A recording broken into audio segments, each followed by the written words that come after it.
La, la, la, la, la.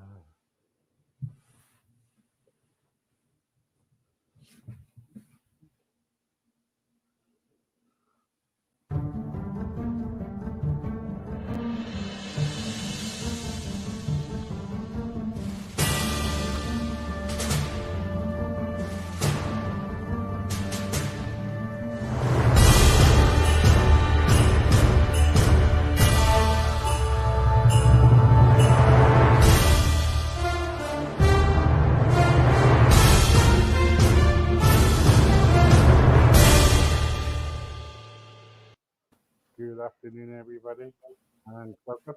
Sorry, we're running a bit late today, and Sarah, how are you? I'm great. How are you? I'm okay. Sorry, I'm late. That's okay. Um, I wanna why I asked you to come on for it was about I wanted to talk about more about what you do and everything. So can you just kind of like in a short piece tell everybody about yourself, and I will carry on after.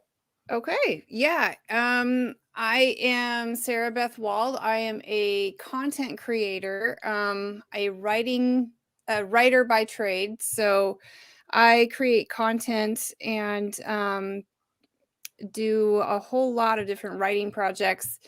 And currently, my projects are you can see that I'm decorated for the holidays a little early.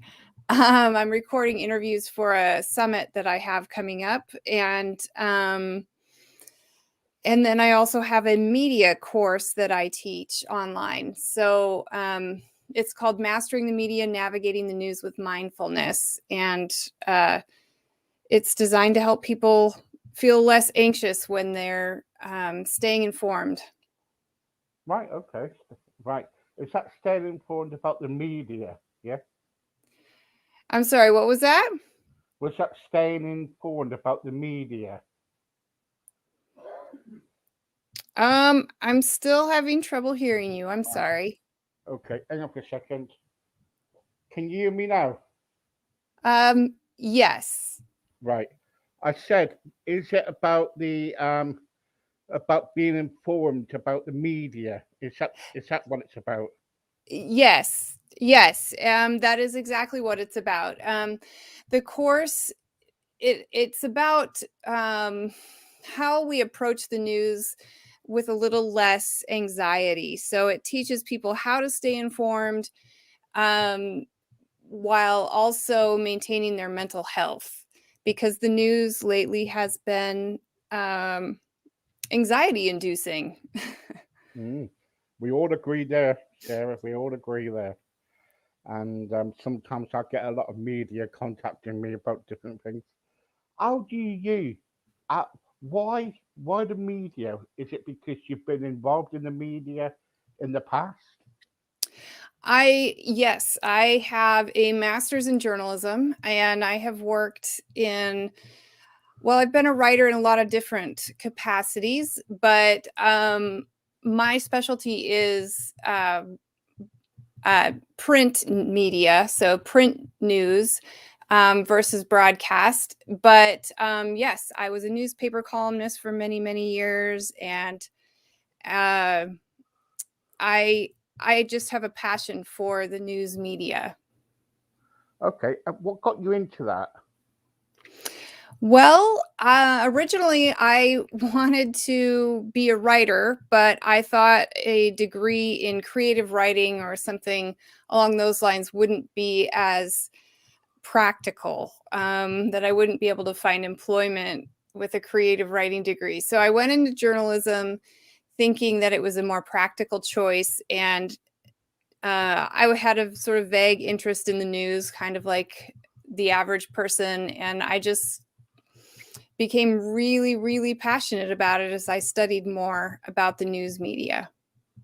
Okay then. With journalists, um, how do you know when a story is a story? That's a great question. Um, Well, if you're a cynical person, there is a journalism phrase called "if it bleeds, it leads," which is something I think we're all a little fatigued with. We're all a little bit tired of only hearing about the really horrible things that happen. Um, I am personally really interested in stories of average people doing amazing things. Um, and of course, those stories are everywhere. So it's sort of an endless pool of possibilities. But I think that we are attracted to stories that either inspire us or scare us. And my hope is to change the narrative so that the media focuses more on what inspires us versus what scares us. Okay. Now I've had some dealings in the past with the media, and I still do, and unfortunately. But the trouble is, um, some people do use the media for money or for self gain or for other things. And what is the biggest story that you've done that is kind of that had a lot of money in it? I know you're not allowed to tell me, but you're smiling. I can see a smile on your face. Can you tell me such a story, or are you allowed to, or what? Well, that's a complicated question. I haven't done any honestly late breaking celebrity making and then I guess money making stories. The truth is most journalists um, are just doing the grind of passing on information. I've always been a local journalist, so um, covering local stories and with my interest in human interest stories. Um, to be truth be told, there's less money in human interest stories. That's why we hear all the scary stories, because that's where the money is. Um, and in my course, I talk a lot about following the money. I think that a lot of people don't really think about how money affects our the news that we get. Mm, And we don't even realize that we are consumers more than an audience, and that we're being sold to, and the news is a product that mm, they're selling. So, so that is the money in the media is something I'm very interested in, and I think needs to be reformed. But as far as stories I've personally been involved with, I would, like any journalist, I would love to tell you that I broke some really big story, but most of us are just doing the good service of passing on information to our local communities. right. Okay. Okay. Um. Yeah. Okay. So that means that's a no then. That's a no. That's a very long no. Right. Okay. Because I've been told that I'm very good at getting out of people. I'll come back to that question in about 5 minutes time. I'm only joking. I'm only joking.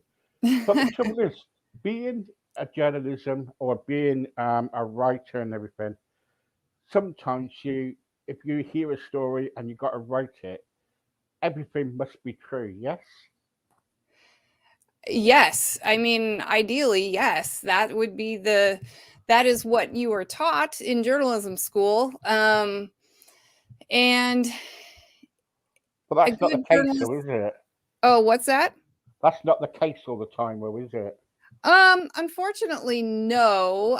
But I think that it happens less than we think it does. And the reason I say that is because it's really not so much whether or not they're reporting the facts, but which facts they choose to report. What? Yeah. Um, and there's bias in every media source. It doesn't matter how much they do their homework. Yeah. It would ideally every source has three what are called primary sources. So if you watch the American movie All the President's Men about the Watergate scandal, and it's a very good overview of what good journalism should look like, where they're doing their homework, they're getting the sources, they're verifying the information twice before they publish it or broadcast it.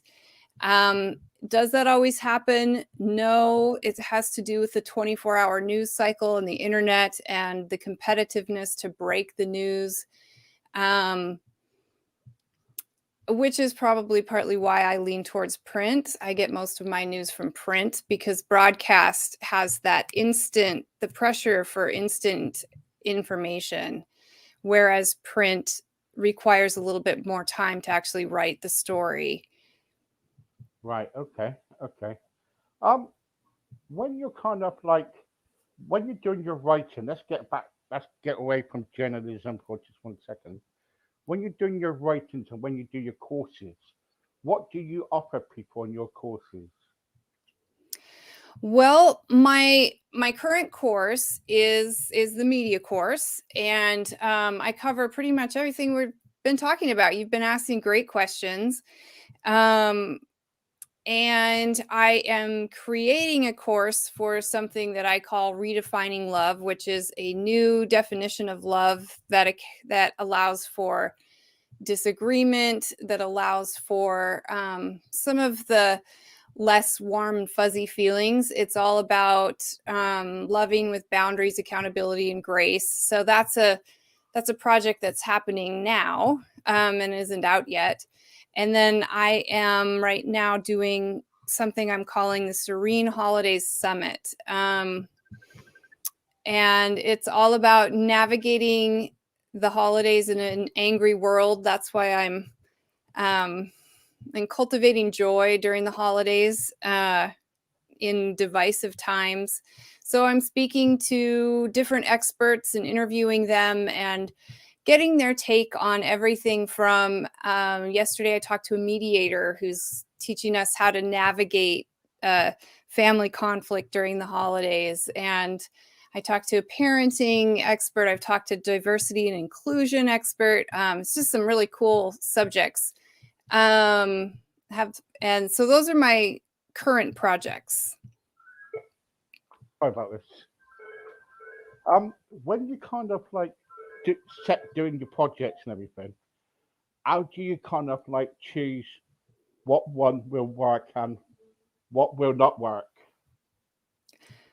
Well, sometimes it's just if it doesn't work, you move on and you pivot to something different. Um, if you don't try, then you'll never know. So I'm all about just following if it's content that I would enjoy or that I would like to see. The Redefining Love project was something that, as I was processing my own trauma several years ago, I couldn't find anything on what I was looking for. I was looking for information that would allow me to process my negative feelings about people who had inflicted trauma on me. But some of those people are family, and I didn't want to stop loving them. But I also wanted to give space within my definition of love for these negative experiences. So I just redefined love. Sarah, some people will say, why you're looking for things like that. Um, you're looking for an activity. Do you get what I'm trying to say? They might think that you're looking for something, especially if your family is involved. You know, you're thinking you're looking for an activity, and you probably kind of like, have you forgiven them? Oh, I see. Yes. So a huge part of redefining love is about forgiveness. Yeah, And yeah. so yes.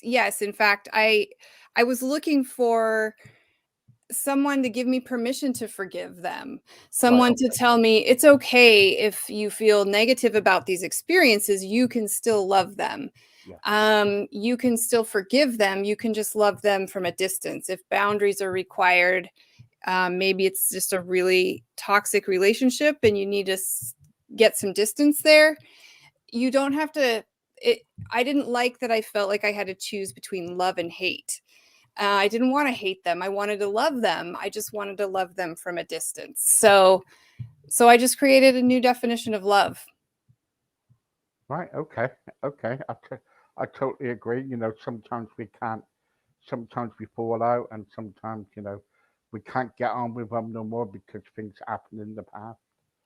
And sometimes we forgive them, and we say, okay, I love you, but I want you to be far away from me as possible, you know, and some space away from me.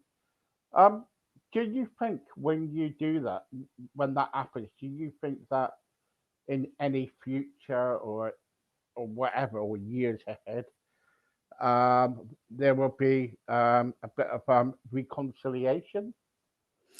You know, that's a great question. And I think that each relationship is unique.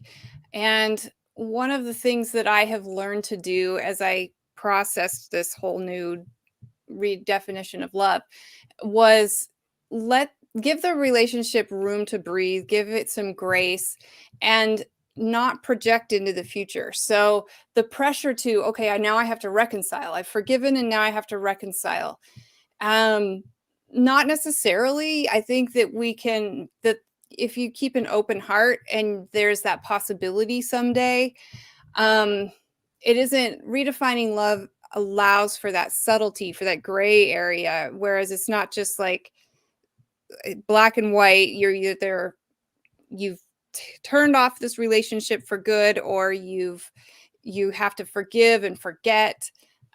Forgive, yes. Forget, not necessarily. Um, so for me, some of those relationships have healed, um, Mm, and some haven't. yeah, yeah, it's difficult, isn't it? When you got some relationships, you can't forgive or forget sometimes because it's really difficult to forgive, and it's horrible. And the trouble is, it really hurts you then, doesn't it? For the rest of your life and everything, and you've got to deal with that. And I can totally relate to that. Um, with what you do, about the writing, journalism, everything what you do, would you ever change it? I wouldn't. There are things that I can look back at and think, gosh, I wish I'd done X, Y, and Z. But it's always, I'll never regret becoming a writer. And I just love what I'm doing right now. I wish I had figured it out a little sooner.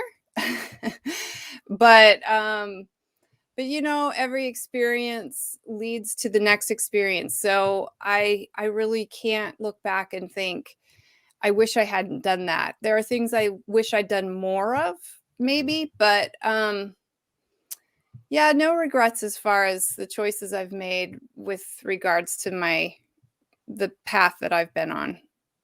And if somebody wants to kind of like be a writer, and what do they need to do? Can you give some tips? I can. This is one of my favorite subjects. I could talk about this all day. Well, I was hoping to get you back on with talking about that subject actually, Oh, okay. if Yeah, that's sounds okay with good. you. Yeah. Just some quick tips. Read a lot. The best way to become a good writer is to read a lot. Read good writing, read bad writing. Um, Read and read and read, because that is how our brain absorbs all Mhm. of that information, all the vocabulary. So that's a big one. I would also recommend just left my head. I had all these tips and it How left about my the head. facts? Get the facts in order. Well, sure, yeah. I mean, it depends on what you're writing. If you're writing Mm, fiction, I would say don't quit. Writing is it's not instantaneous. Mhm. I still have a novel that I wrote in 2004 that's not published. So Well, that's the next one. That's a part of everything next. But your novel. yeah, yes, we can talk more about that too. But and so yeah, don't give up and read a lot. If you don't know the definition of a word while you're reading, keep your phone handy. It used to be a dictionary. I'm dating myself. I used to have a dictionary next to me.